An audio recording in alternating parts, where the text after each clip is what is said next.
Latihan semua. Bismillahirrahmanirrahim. Assalamualaikum warahmatullahi wabarakatuh. Waalaikumsalam warahmatullahi wabarakatuh. Oke, untuk semuanya apa kabar hari ini? Masih pada semangat? Masih. Oke. Untuk pertemuan kali ini kita langsung tiba ke bab 4. Bab sebelumnya kita membahas tentang bagaimana cara menghindari pergaulan pelajar, pergaulan bebas, yaitu menghindari narkotika, minuman keras, dan perkelahian pelajar.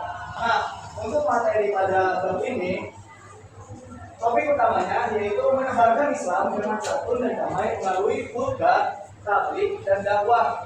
Nah, itu ada kaitannya tuh dengan materi sebelumnya. Bagaimana cara kita untuk memberitahukan teman kita yang salah pergaulan, yang suka berkelahi, yang suka meminum minuman keras, atau bahkan yang terjerat dengan narkotika.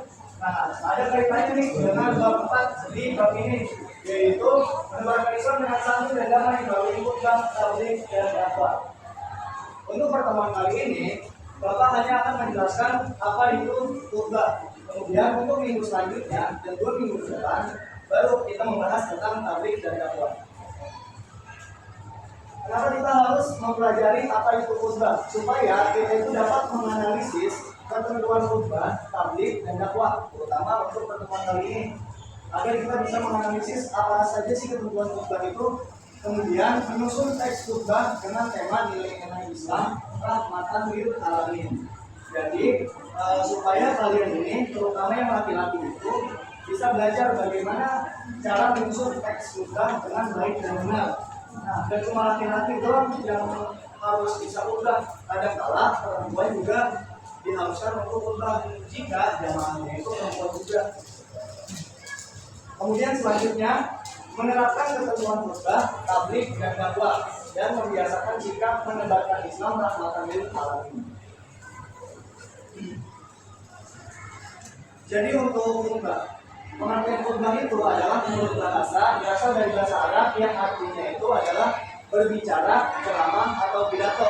Jadi yang namanya khutbah itu bukan cuma ada di sholat Jumat. Khutbah juga ada di beberapa kegiatan ibadah.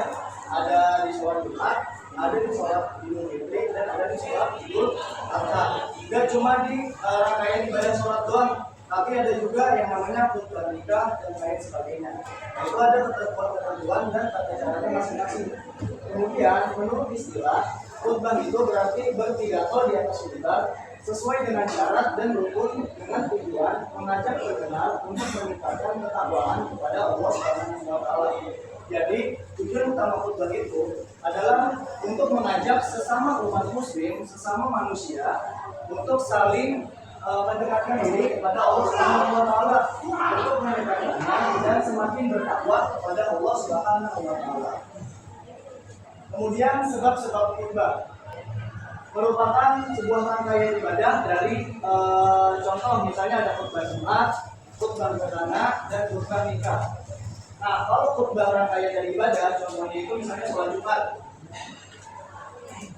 Jadi di dalam sholat Jumat itu ada beberapa rangkaian, ada yang khutbah, kemudian membaca sholawat, membaca ayat Al-Quran. Nah, khutbah itu adalah salah satu rangkaian dari sholat Jumat. Karena apa? Karena sholat Jumat kalau tidak ada khutbah itu tidak sah sholatnya. Kemudian adanya fenomena alam tertentu, contohnya khutbah gerhana. Jadi ketika ada fenomena alam yang seumpama gerhana matahari atau gerhana bulan, kita itu disunahkan untuk melaksanakan sholat gerhana. Nah, selain daripada kita melaksanakan sholat gerhana, disarankan juga untuk diadakannya khutbah gerhana. Supaya apa? Supaya kita itu sebagai umat manusia, sebagai umat muslim, kita itu buka mata tentang fenomena gerhana itu, bahwasanya gerhana itu terjadi atas dasar kebesaran. Nah, kemudian terdapat beberapa syarat-syarat dari khutbah. Kalau syarat dari khutbah itu yang membaca khutbah namanya khotib. Untuk syarat khotib yang pertama ada laki-laki yang baligh, berakal, dan sehat. Itu syarat-syarat yang pertama. Kemudian harus menutup aurat dengan pakaian yang rapi. Kenapa? Karena ketika seseorang membacakan khutbah, ketika seseorang menjadi khotib, itu otomatis pandangan jamaah-jamaah yang lain tertuju pada si khotib tersebut. Maka dari itu kita itu diwajibkan untuk menutup aurat kita dan berpakaian dengan rapi, pakaian yang paling bagus. Kemudian melakukannya jangan berdiri. Pak, gimana Pak kalau misalnya si khotibnya itu tidak bisa berdiri, misalnya memiliki kebutuhan atau sakit kaki, itu tidak apa. Seandainya khutbah itu dilakukan 2 kali, maka si khotib ini harus duduk di antara 2 khutbah. Nah, yang laki-laki menanyakan ketika khotib selesai membacakan khutbah pertama, itu khotibnya itu duduk dulu sebentar, baru nanti dilanjutkan khutbah. Kemudian mengetahui syarat rukun dan sunahnya khutbah. Jadi ketika kalian ingin menjadi khotib, tidak sembarangan langsung menjadi khotib. Kita itu harus memahami apa itu syaratnya, rukun-rukunnya apa aja, dan sunah-sunahnya khutbah. Supaya apa? Supaya khutbah yang kita jalankan, supaya khutbah yang kita berikan itu akan menjadi lebih masuk kepada jamaah-jamaahnya.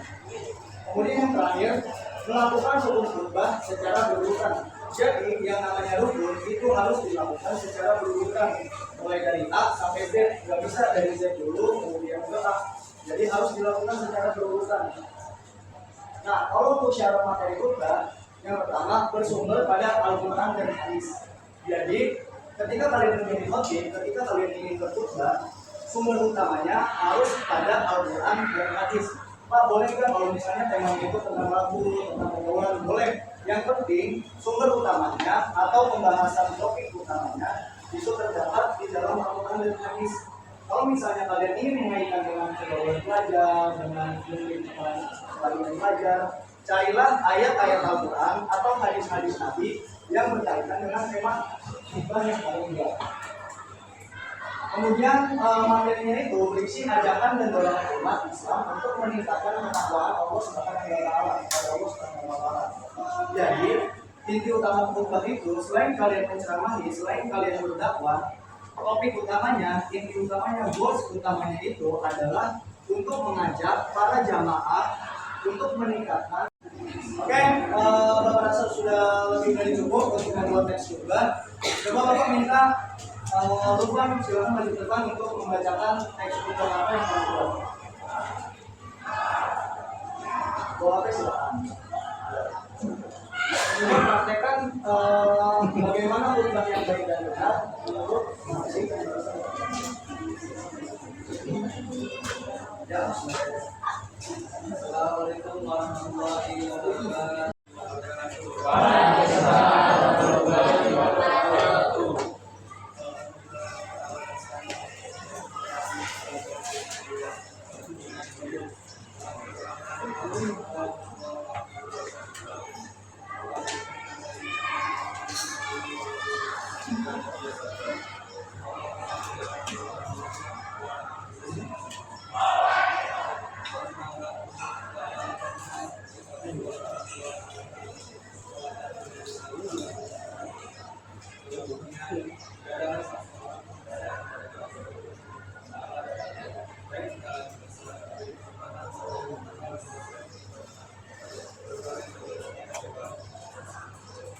Hari ini, jadi tentang khutbah itu, kalian itu tidak sembarangan membuat teks khutbah. Jadi yang namanya khutbah itu bukan cuma sekedar ceramah doang, bukan cuma sekedar menyampaikan hal-hal yang berkaitan dengan agama.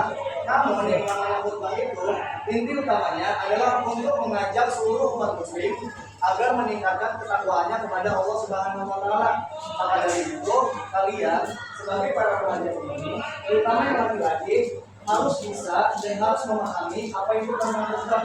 Karena apa? Karena kalian itu adalah laki-laki, calon kepala keluarga. Bisa jadi suatu saat kalian itu diminta untuk menghadiri atau mengisi khutbah di masjid-masjid terdekat. Kalau misalnya kalian bilang tidak bisa, yang malu kalian sendiri. Jadi untuk motivasi saja, terutama yang laki-laki, agar kalian itu lebih memahami apa itu khutbah, lebih memahami rukun-rukunnya, syarat-syaratnya, dan memahami bagaimana cara membuat teks khutbah yang baik dan benar. Oke, semuanya sudah jelas? Oke, kita akhiri pertemuan pada hari ini. Mohon maaf. Assalamualaikum warahmatullahi wabarakatuh.